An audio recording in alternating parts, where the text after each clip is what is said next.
नमस्कार, लोकसंदेश न्यूज चॅनलमध्ये आपलं स्वागत आहे। पाहूयात आजची विशेष बातमी। हे तो रद्द झालेला पाहायला मिळतोय। स्वतः गोखले बिल्डर्स कडून अशा प्रकारचा मेल जो आहे तो राजू शेट्टींना प्राप्त झाल्याची माहिती राजू शेट्टींनी दिलेली आहे। तुमची पहिली प्रतिक्रिया? खरं तर हे आंदोलनाला यश सन्माननीय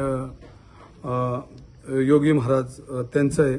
त्याचबरोबर जैन युवक संघटनेचे सगळे युवक जे आज त्या ठिकाणी काम करतात त्यांचं आहे आणि प्रामुख्यानं आमचे नेते राजू शेट्टी जे शेतकरी प्रश्नावर आपण काय महाराष्ट्रात काम केले, तळागाळात काम केले, हे त्यांचं यश मी समजतो।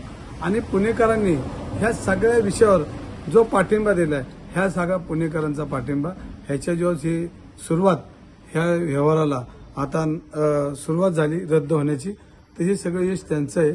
आज तुम्ही बघितलं असेल तर पुणे शहरामध्ये विद्येचं माहेरघर आहे। पुणे शहरामध्ये अनेक मान्यवरांनी रक्ताचं पाणी करून या संस्था उभ्या केल्यात। एक दिशा देण्याचं काम ह्या पुणेनी अख्ख्या जगाला दिले आणि त्याच पुण्यनगरीत पुणे शहरामध्ये विद्येच्या माहेरघरामध्ये काही लोक बिल्डरांना हाताशी धरून वेगळ्या पद्धतीने एखादी संस्था कशी मोडीत काढायची हे प्रयत्न करत असताना हे सगळे पुणेकरांचा आवाज आज सगळ्यांच्या ताकदीचा दिसला। त्यामुळे गोखलेंनी आज मेल केलाय, पण हा मेल केल्यानंतर खऱ्या अर्थानं तो व्यवहार अजून रद्द झाला नाही। तो रद्द उद्याही होऊ शकतो, उद्या सोमवार आहे, कारण जो गतिमान व्यवहार झाला आणि तो गतिमान व्यवहार परत एका मिनिटात एका तासात होऊ शकतो, कारण दोन्ही लोक जर एकत्र आले तर आजही रजिस्टरला घरातून उठून आपण कुठल्या तरी घरी ऑफिसमध्ये बसून हा व्यवहार रद्द करण्याचा प्रयत्न करू। मला आत्ताही फोन होते, मी जागाच आहे, मला जर मुरली मोहनचा फोन आला तर आत्ताही रजिस्टरचा घरातून आणून आपण, कारण शेवटी केंद्रीय मंत्री ते आहेत, त्यामुळे केंद्रीय मंत्री काही करू शकतात, हेही आपण त्यांच्या वतीने करू आणि ह्या सगळ्या चाललेल्या ह्या सगळ्या गैरव्यवहाराला आपण त्याला थांबवू। हे सगळं यश सन्माननीय आज दुपारीच मला एकनाथ शिंदे साहेबांनी सक्त ताकद दिली की 2 दिवस तुम्ही काय बोलू नका, 2 दिवसात ह्याच्यामध्ये तोडगा निघेल। मी तो प्रयत्न करतोय आणि खऱ्या अर्थाने ते माऊलीच्या मंदिरामध्ये, ज्ञानेश्वर महाराजांच्या मंदिरामध्ये, श्री संत ज्ञानेश्वर महाराजांच्या मंदिरामध्ये त्यांनी मला शब्द दिला की हा व्यवहार तुम्हाला पूर्ण करून देतो, 2 दिवस तुम्ही काय बोलू नका। आणि म्हणून माझं ट्विटर युद्ध त्यांनी सांगितल्यापासून ट्विटर युद्ध बंद झालं, पण माझ्याकडे हातभर कागद आहेत अजून।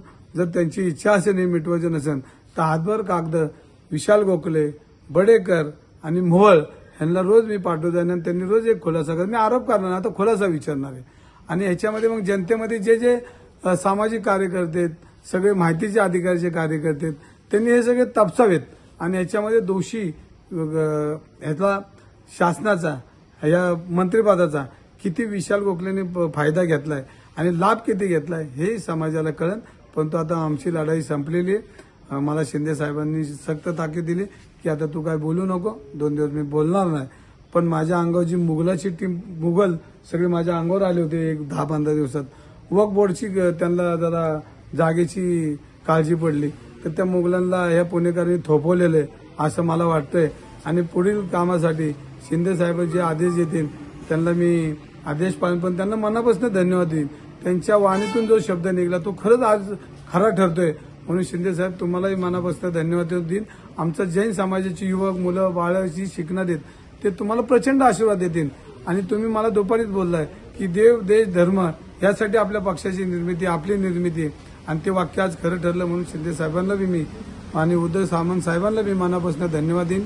सर्व शिवसैनिकांना ज्या ट्विटर युद्धामध्ये, ज्या मोबाईल युद्धामध्ये, जे मेसेज युद्धामध्ये कायम जेवढी जनता माझ्या पाठीशी उभी राहिली, मला तिथनं सपोर्ट केला आणि तुम्ही सर्वांनी सपोर्ट केला, ह्याचं सगळं श्रेय हे सगळ्या सिस्टीमला जातं। मी फक्त कार्यकर्ता आहे, नाममात्र कार्यकर्ता आहे आणि त्यामुळं हा माझा विजय ना, हा सगळा मुनी योगींचा, आपल्या ते संतांचा विजय, हा युवकांचा विजय, राजू शेट्टींचा विजय आणि ह्या सगळ्या चुकीच्या सिस्टीमने दिलेल्या त्रासाचा आम्ही लढलो, म्हणून हे सगळं यश हे सगळं त्यांचं आहे। तुम्ही उद्यापासून जे आंदोलन पुकारलं होतं त्या आंदोलनाची पुढची भूमिका काय असणार आहे? तुम्ही स्वतः उद्या तिथे जाऊन भेट देणार आहात का?